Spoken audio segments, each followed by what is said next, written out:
I learned a crazy stat about Spotify today. Did you know 80% of all botted streams on Spotify are directly tied to criminal activity? Sometimes the criminals we're talking about here are just individuals.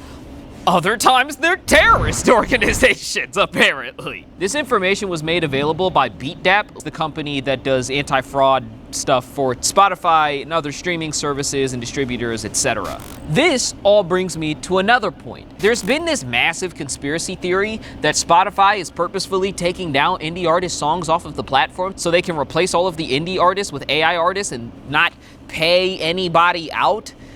This is just blatantly fucking false. Most of the songs that get removed off of Spotify get removed because they've been heavily botted. Spotify has an anti-bot policy that basically states that if 90% or more of your streams on a song are botted, then the song gets removed. Now, quick question. Who is that policy most likely to negatively affect? The answer is people who don't promote their music.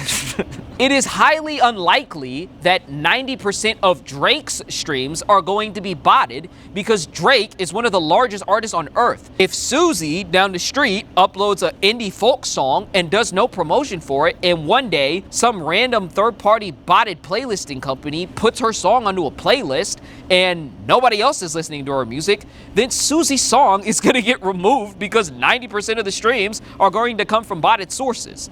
Now, is that policy fair? Probably not, because it pretty disproportionately affects smaller indie artists. But, I mean, there's an easy solution to this. Promote your fucking music. This is not a problem I've ever had to deal with. I have seen that my music does occasionally get thrown onto botted playlists without my permission. I have seen that in those times, my listens on a particular song will spike from like 2,000, 3,000 on a single day. If you only have like 100 streams on your song before that spike happens, then yeah, your song's gonna get removed. Again, it's not fair. I'm not arguing that it's fair, but I do think that you should know what exactly is happening. Spotify is not removing your songs because they hate you. Spotify just has a boner for Israel.